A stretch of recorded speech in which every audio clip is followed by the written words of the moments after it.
Hey guys, it's me, Sarah from Hollywood or Bust, and today I'm doing a tour of, Screen Queensland Studios. So I hope you guys enjoy this video with me. So I'll see you guys inside. Alright, bye for now.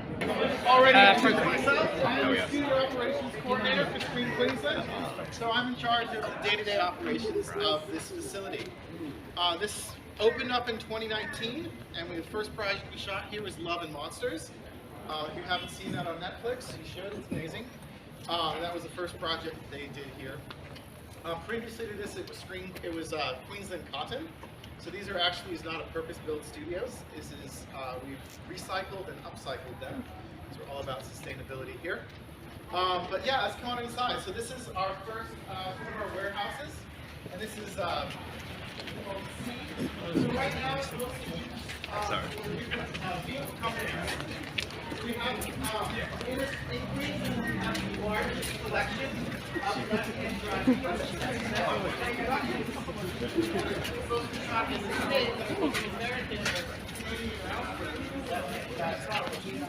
So you see a lot of these vehicles here. We have rock, others are used for filming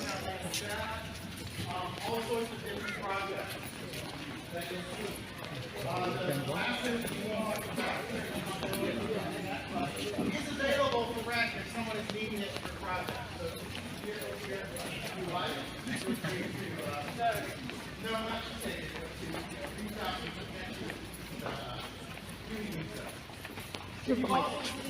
Should have bought my monocle. probably that ambulance. This is only about 2 or 3 in Australia. That,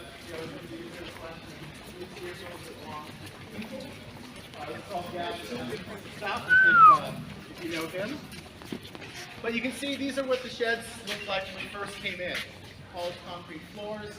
Opening, we did put the insulation in because during Young Rock we did have, it was very hot and it was 2020, 2021, whichever one it was. It was the middle of COVID and it's an American production. American productions were not familiar with the concept of like very low COVID numbers like we had here.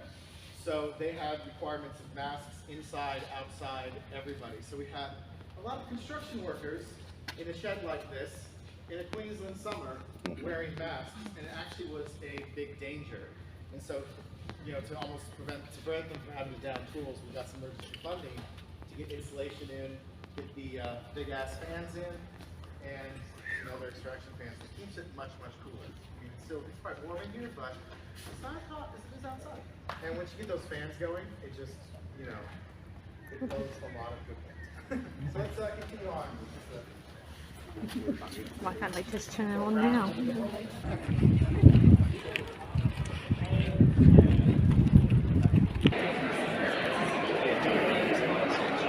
Wow, so huge. So this stage, this building used to be exactly like the building that you guys saw in there. So what we did was we did a lot of sound insulation, so we added a second roof on top with about 150 mil of insulation in between it, and about 300 mil of insulation in the walls, plus the flooring and the wall treatments, which makes it much more conducive for filming, because obviously the large stages don't work the large buildings, they're great for workshops and other things, not good for filming, because they have no sound insulation or anything like that. We have, I think, about 680 amps of power available in these stages, so if you can plug it in, we should be able to power it. So we got everything powered on, multiple different types of 3-phase, 10 amp, 15 amp, everything you need. And we have air conditioning in the stages, as you can see, which is really nice. It works really beautifully. Really happy to have good aircon. We actually just upgraded. We used to have one big unit that powered both of them. Now we have 2 smaller units, so that we can do, instead of having to do one or the other, which is how we used to do it, we can do both at the same time, which is also much more efficient. So instead of using a large, single, big, massive 700 kilowatt unit, we can have a couple smaller ones, and it saves a lot on power costs. We are trying to put solar in because we've got about 1,500 square meters of available roof space because these roofs can hold a lot more weight. It's just difficulty is that we can't find any way of feeding that much power back in to the grid to make it really worthwhile. But we're looking at sort of ways of doing that. So we have a lot of different projects filmed here. If, as you clearly haven't seen Love and Monsters, go see it. And when you do, there's a scene in it where they're basically like, you can either have a hot meal or get a good night's sleep. You'll know it when you see it. They're outside of a campfire with rocks. They're not actually outside of a campfire with rocks. They're just down at that end. There's a lot of outdoor stuff that we filmed here. We filmed a rain scene for Joe Exotic, when he's outside of a hospital in the middle of the pouring rain. That was filmed right in that back corner as well. It's a very popular back corner to film, so if you want to film, that's the place to be. Although you can also film the front corners if you want. Let's go to the front because the door's very narrow.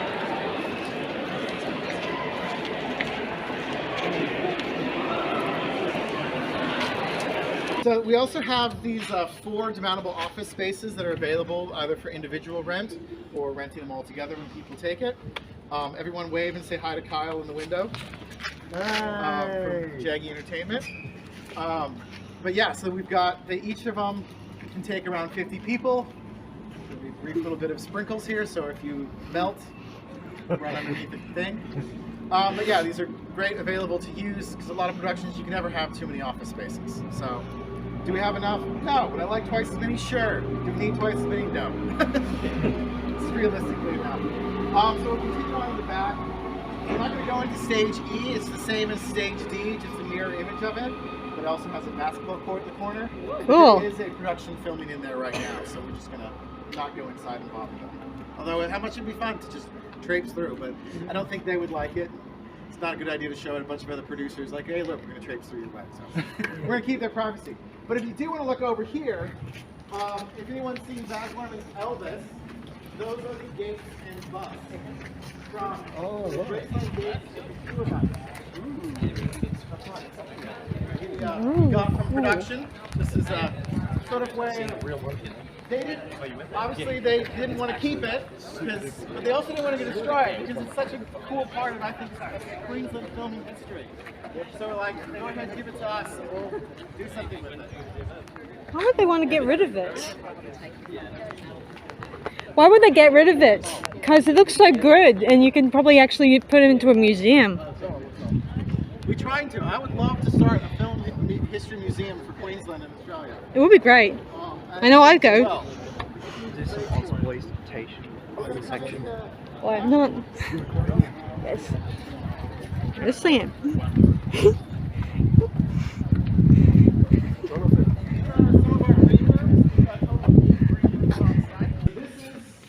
is mostly used as a workshop. Handy. Is that something that's in Yep. If they use this, leave this stuff here, do you also store it? We do sometimes store stuff, not a whole lot. We don't need, storage is limited, and obviously it's production's need. We don't like to be full of storage stuff. So mostly this is actually older stuff that we have available to use for productions. So I fully expected this tour to get smaller as we went on, but it's getting bigger. Yeah, because you're so cool. You lead us. That's right, yeah. Picked everybody else. Show you the way. Show us the way. Rise up, throw off the shackles of oppression. No longer will art take a second place to sport. Right on.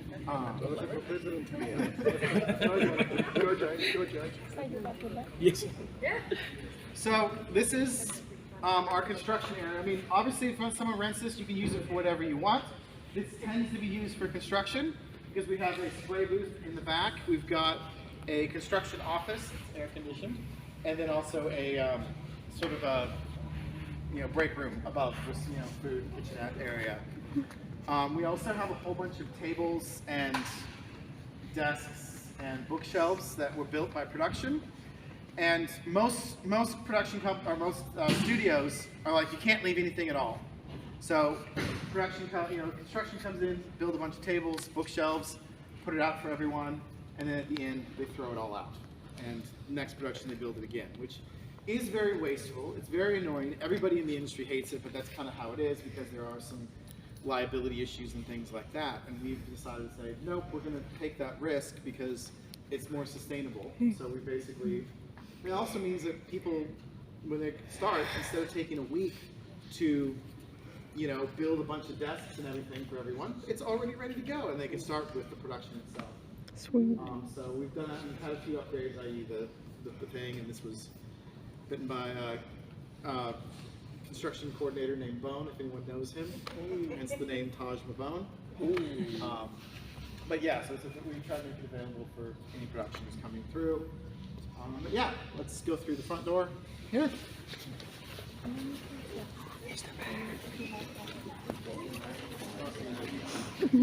Exhibition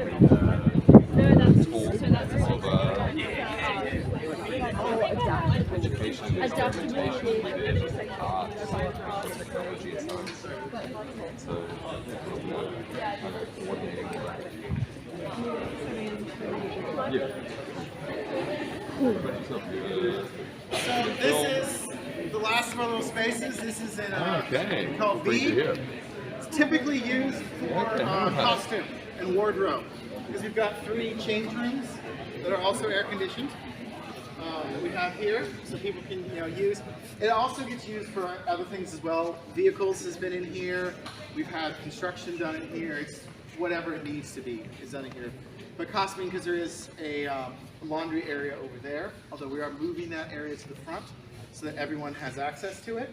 So soon, any projects here, everybody will have access to their own like a free laundry area, which would be nice. Because in here is great, but then when you have someone renting here and someone's renting there, and they want to wash something, and they have to coordinate with these people, and it's just a whole hassle. So like, let's just make it communal, and everybody can work together because Queensland film industry seems to work really well together. At least that's what I've found. So yeah, this is one of our stages. By the way, all of our stages are 30 meters wide, 100 meters long, 7.2 at the apex. So there's some of the longest stages in Australia, not the widest, but the longest. So if you need long things like a plane, submarine, or school hallway, they work great. If you need big wide things, break it up. The Love and Monsters actually originally was supposed to film at Village, and everybody in the film, everybody's living underground because of stuff taking over the world. And they're supposed to live in this originally it was going to be a massive missile bunker that they lived in underground.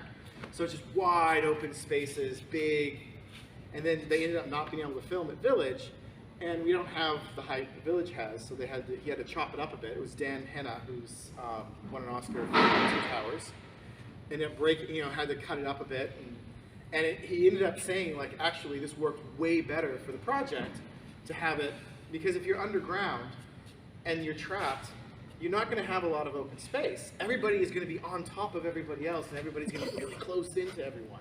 And so it actually worked way better thematically. So not everyone needs high ceilings. But yeah, so does anyone have any questions about anything? The office spaces, what would they be typically occupied with?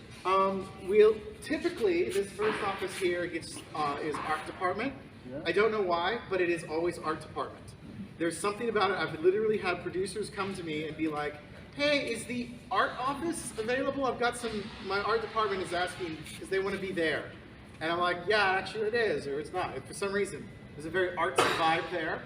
The second one is normally used for production office. So you get all of the, your production coordinators, secretary, all of the people that are like the logistics there. The next one down is typically used as a miscellaneous catch-all, so you get your grips, you get locations, you get anyone that's like kind of one-person department sort of stuff is there, and then the last one is executives. So, although most recently it was used as a makeup and hair for a zombie plane. So, they're very usable to be done for whatever they need. Adaptable. Yeah. So, we say this is the typical use case, but it can be whatever we want it to be, So. We don't say you have to do building just there or just here. It's kind of whatever works. How many of the studios can you rent or hire or? 2. We have 2 studios. So you can rent the whole space if you want, which is a minimum of a week. But yeah, we'll have, so larger projects will come out and rent the whole space, which we're happy to rent the whole lot out. Works really well for me because then it's only one project I have to deal with. But we also do break it up and rent smaller sections, so we'll rent just the stage, and, just this to someone else and that. So, yeah. As I understand, Screen Queensland is a government agency. Yep. Have other countries established similar models in their cinema worlds? And do you have anything to say about that? Almost every single country will have some sort of a screen agency. So Screen Queensland is Queensland's. There's also Screen Australia, which is the federal one. I think Film LA is the one for down in Los Angeles. But yeah, Film Vic for Victoria. I think most states and a lot of the big cities will, that are big for filming have their own agencies. Gold Coast does as well. So it is actually a very common thing for people to have, because a lot of people realize production brings in a lot of money to the state. Because when we get a large multi-million-dollar production coming from the States, they're bringing that money to the state, to Queensland, and they're injecting that into our economy. So for every dollar spent here, it ends up actually adding about like 3 to our economy because of and a lot of jobs. It's something like that. It's just crazy ridiculous how good it is, which is why Queensland government and the Australian government and Gold Coast, they will provide incentives and tax rebates to film here. And that's a big part of what we do as Queensland, is to try to attract large projects as well as funding smaller local projects. I understood at the ACTA Festival that rebate was about like 30%. How much? 30? Is that right? For the Australia one? Yeah. I think it's something, I'm not 100% on that. Okay. If you want to track to from content, they would know. Okay. I'm not sure. It's something, I thought it was like 20%, but I could be wrong. Okay. I mean, I'd love it to be 30%. More money we rebate, the better it is for us. The tax rebate is 30. It is 30? Okay. I'm hearing it's 30. Can you hang a grid in these? Yes. So these beams, we can hold up to 4 tons per beam. And where do the grids come from? They're rented in. So we're a dry hire facility. So anything you guys want to bring in comes in. We've actually suspended a full LED panel from these before. That was pretty much wall to wall. And that comes from Brisbane? I think it came from Sydney, I'm not sure. Trying to get them coming from Brisbane. We'd like it coming from Brisbane. But I think there's a few people around that are doing it. But yeah, so there's definitely grids and things like that that can be rented here. You can hang lights and stuff directly off of it as well. In the stages, we have a few like actual places to hang off of, but people hang grids, sets off of it all the time. But yeah.